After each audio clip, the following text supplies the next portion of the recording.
Во неодамнешен статус на својот Facebook профил, Силјановска Давкова го истакнува следното. Посетата на француската министерка за европски прашања донесе една многу јасна и недвосмислена порака. Нема датум за почеток на преговори за членство во ЕУ на јунскиот самит. Нема датум за преговори се додека не спроведете суштински реформи во 4 клучни области кои ви ги посочивме во јуни минатата година. Борба против корупција, реформа на јавната администрација, во судството и во безбедносните служби.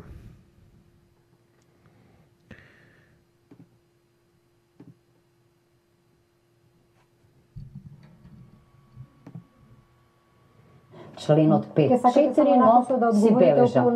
Штом сум дошла, ајде, нако се одговора. И во јавност и на социјални мрежи така натаму за фришопови, темата омилена за фришопови. 30 години потоа, јас веќе реков, ниту сум, како министер без портфеј, ниту сум можела да доделувам, ниту сум учествувала во тоа, ниту владата. Тоа бил интерен конкурс на Министерството за внатрешни работи и јас реков, најдобро може да објасни што се случувало тоа, тамо, еве, тогашниот министер за внатрешни работи Фрчковски. Но не можам да не забележам, кога во само вистина... Да го поставиме првото прашање. Дали реакцијава на Силјановска Давкова на новинарските испити за ова сомнителна сделка околу фришоповите му прилега на борец за почитување на уставот и расчистување со корупцијата? Не. Да повторам, не. Може би не бе слушнале добро. Ајде сега да ги објасниме овие фришопови, зошто таа тема е толку интересна. Па темата е многу интересна и разјаснува многу работи. Ако се направи, ако се прецесира таа делба на функцијата на фришоповите, многу работи ќе станат многу јасни и ќе се знае како работела МВР, посебно УБК. Бидејќи самото тоа што, како што вели Давкова, Силјановска Давкова, како што вели, бил интерен конкурс. Тоа е веќе, самото тоа наведува на сомнеш дека се работи за нешто матно. Како може доделување на продавници, на фришопови, да биде интерен конкурс во МВР? МВР не е трговска организација. Колку што знам, не е. Не. МВР не е стопанска комора. МВР не е собственик на граничните премини. Тука завршува се. Значи, интерниот конкурс е за да може да конкурираат исклучиво само луѓе внатре од МВР да ги добијат фришоповите.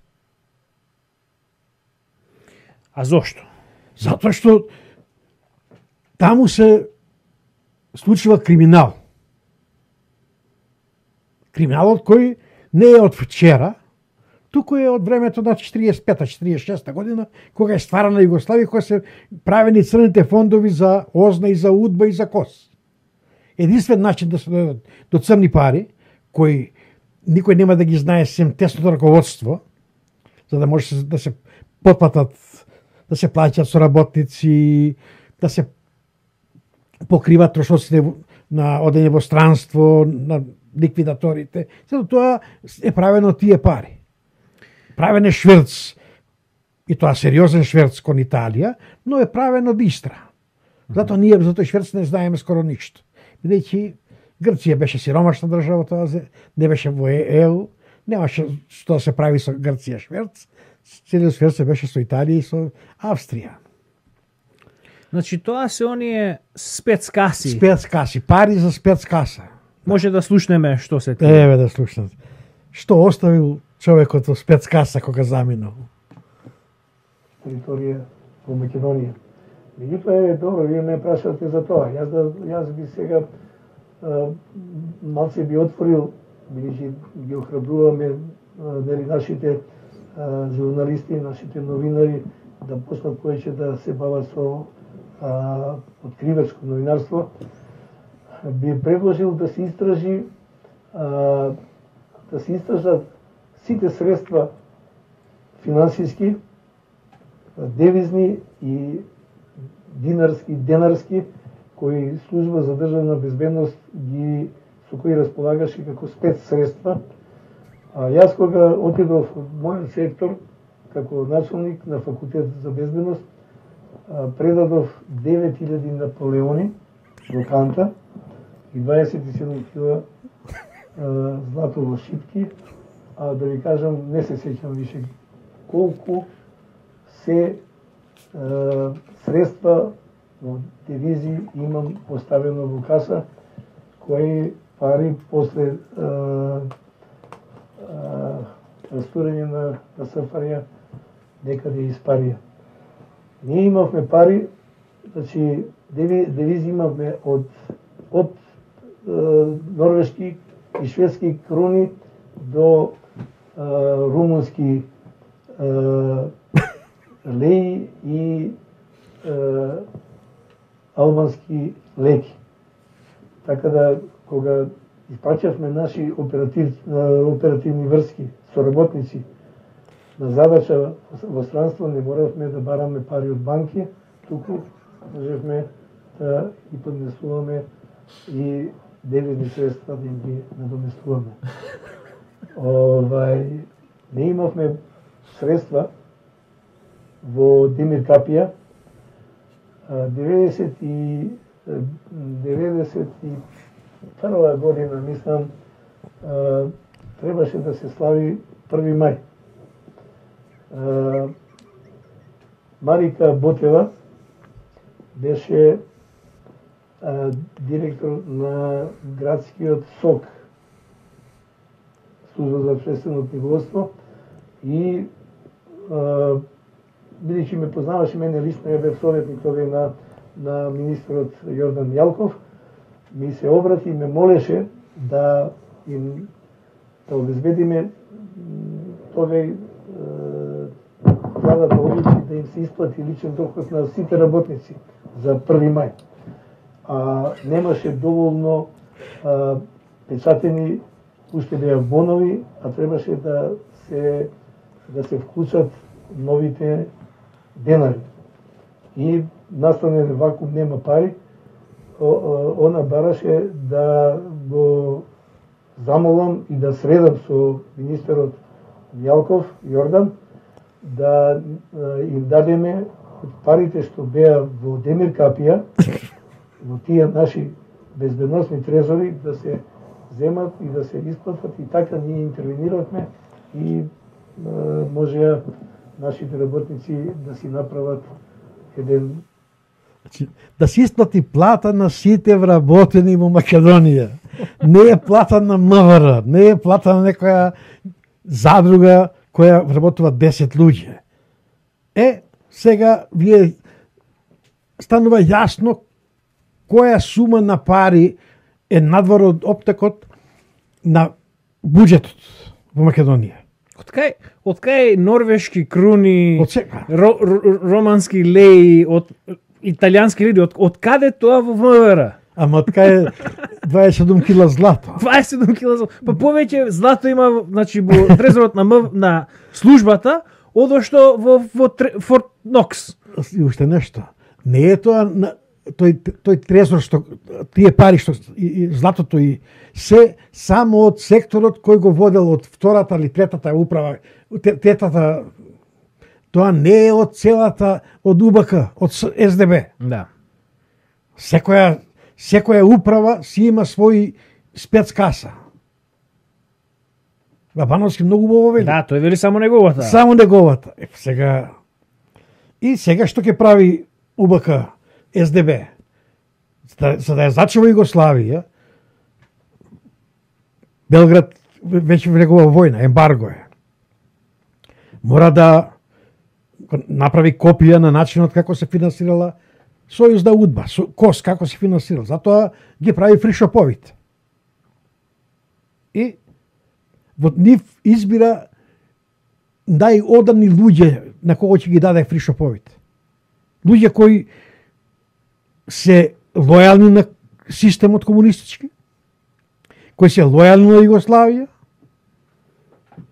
и кои многу мал дел нема да земат ништо сами за себе, туку колку ќе им одреди службата, ќе им даде процент од целата лаванта која се прави таму, целиот шверц. Тука тоа се камиони и камиони со цигари. Знаеме колка е акцизата на цигарите. Колку пари останувале во спецкасата. Да не зборуваме за друга стока која е пијалоци. Македонија е транзитна. Значи се што сакаат да го вратат натре се продава на црниот пазар, може да само преку шоповите е правено и тоа е легално и тоа никој не им пречил за тоа. Сега уште само ова околу фришоповите.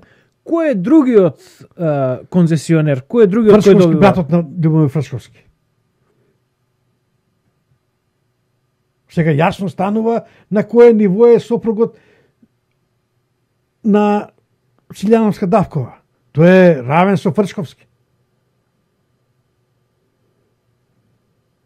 Тука нема што да повеќе да дискутираме. Да, значи и сега дали би дозволила, затоа таа вака реагираше на прашањето за фришоповите. Зошто ќе ме, што е тоа пред 30 години што било? А знаеш што е внатре, бидејќи ако навистина бил фришопот нивни, тие пари кои се заработувани на фришоповите, па тие би имале 100 милиони долари, марки, што било за тие неколку години што работеше фришопот, што беше нивни. За би седеле во Македонија тие. Или би била професорка на факултет, би купиле хотели, мотели, згради, би граделе, она што го прават бизнисмените под наводници, тоа би го работели тие. Не, тие остана, имале некои бенефиции ситни во пари, но повеќе тоа не е... Да, остана привилегирани државни службеници. Да, друго ништо. Давкова се здобива со позиции во универзитетот кои што ја дозволуваат да шета по светот, така. Да изиграва голем интелектуалец. Така, да. Ко завршивме со фришоповите. Доволно е. Се надевам дека ова ќе потикне некои малку новинари во Македонија, истражувачки да чепнат. Како што им порачува и Бабан. Да. За жал, до сега не видов некој чепна од нашата, да истражува од нашата емисија што направивме за Пендаровски. Се надевам дека сега некој ќе биде храбар и од ова што ќе го нудиме во оваа емисија, да направи едно посериозно истражување. Значи, ако може малку, само повторно се задржиме околу фришоповите. Бидејќи ова прашање се поставува на Давкова, меѓутоа погрешно прашање и се поставува на Давкова. Односно, прашањето и се поставува на еден, како да кажам, летимичен, паушален начин, па дури, еви ова новинаркава од Само вистина, не го знам името, дури таа толку срамежливо и со трепидација, па еве, ве молам нешто кажете за се тресе. Да. Прашањето, значи, не е добра да сте добиле фришоп концесија и таа вика па добро да имало нешто ќе било проблем. Чекајте, треба да разбереме значи што била функцијата на тие. Да, тоа е целата работа. За да разбереме која е суштински оваа личност. Да. Низината, проблемот со Давкова не е дека таа е ајдук на пари. Не. Проблемот е што таа има идеолошка матрица која што е антимакедонска. Тоа е проблемот. Тука е... И прашањето за фришоповите го објаснува токму тоа.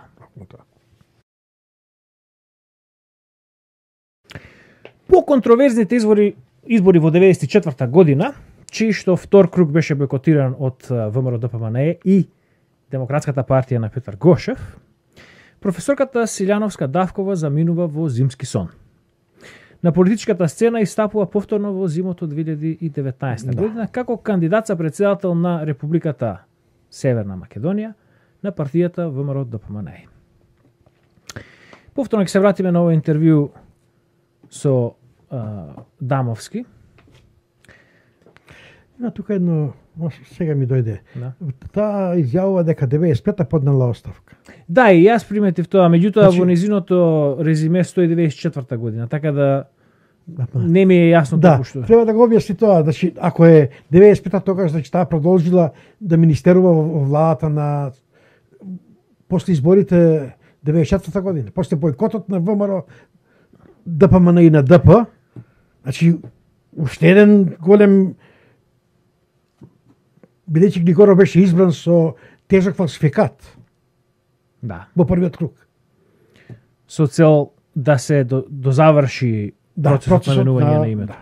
Меѓутоа, како што реков, јас видов 95-та, но во незиното резиме стои 92-94-та, затоа Само го споменувам дека Ако е така, тоа е уште уште- поголема да. црна дамка на не знаеме нејзиното точни, затоа резиме. сме воздржани да тврдиме дека тоа било така или не било така. И дека може да проберам, не ми текна на составот на владата на Црвенковски 90, ама 90 после изборите 94, но ајде, не е битно.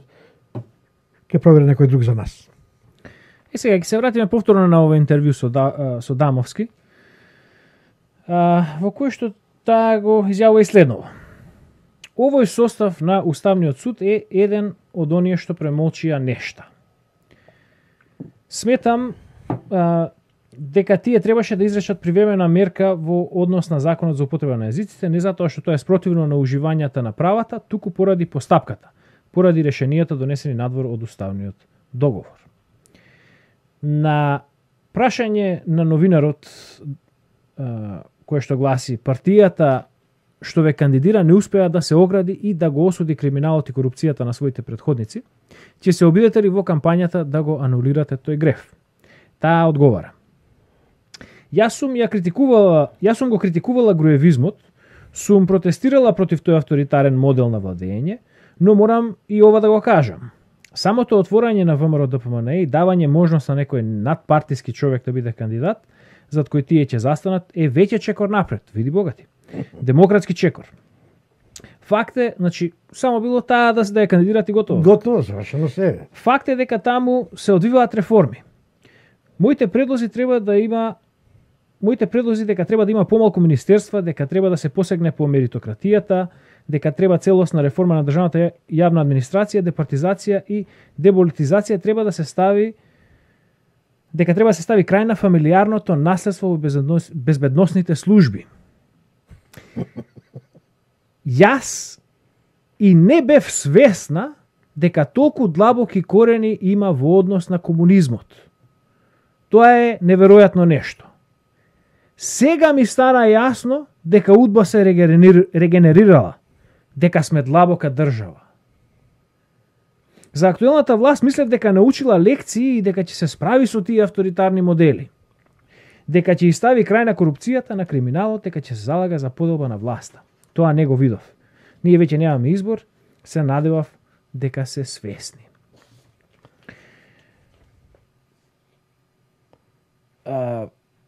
Човек кој што бил во владата 3 години, кој што учествува во политичко-научниот живот на државата, да не бил свесен дека фамилиарното наследство во безбедносните служби било толку длабоко вкоренето и дека комунистичките корени се уште толку длабоки во македонскиот систем. Укажува дека станува збор за наивна личност или за несериозна личност. Не би рекол. Бидејќи ова е една изјава која сака да се окрие нешто. Да одиме понатаму да видиме што е тоа. Да. Ќе одиме понатака, бидејќи да дојдеме до финалето, Неодамна председателот на ВМРО ДПМН е Христијан Мицковски, односно партијата која што ја кандидира денеска господјата професорка Силјановска Давкова, го изјави следново, цитирам: Во Македонија не смее да има селективна правда и треба да се истражат многу процеси во македонската историја, за кои кај граѓаните постојат сомнежи за сериозен криминал. Ајде да ги илустрираме сите политичари. Ајде да го провериме имотот, ајде нека почнат од мене. Јас сум година и половина председател на најголемата опозициона партија, лидер на опозицијата, претходно сум бил директор на АДА Елем, јас сум бил дел од кабинетот на тогашните премиери, еве нека почнат од мене, од мојот имот, од имотот на моето семејство и нека завршат со имотот на Зоран Заев. Нека завршат со имотите на сите поранешни политичари, па да видиме зошто луѓето се комотни или не се комотни. Ајде да видиме за сите процеси во минатото, да ги отвориме и да дискутираме. Зошто да дискутираме за бомбите од 2007 до 2015? Зошто да имаме селективна правда? Сега, процесот на лустрација конкретно не би се интересирал со стекнувањето на имотите на личности, меѓутоа интересно е што господинот Мицковски сугерира дека треба да има лустрација. Добро, некако процесот на лустрација некако императив, но ако се сработниците кои за својата соработка биле наградувани со од спецкасата со злато, со коли, со станови, со еден куп работи материјални, ќе треба, значи тие се стекнале со богатство. Да, материјално. Подарувањето на фабриките во приватизацијата е пак на луѓе кои се покажале како пак се делени на интерен конкурс. И фабриките и приватизацијата правеле на интерен конкурс. Така да значи има логика. Има логика, тоа има дебела логика. Добро сега, значи радува фактот што лидерот на партијата ВМРО за поздравување бара лустрација, меѓутоа лустрација имавме обиди некои за лустрација, кои што почнаа пред 10 години, кои што завршија неуспешно. Еве на брзина да се присетиме за што стана со лустрацијата.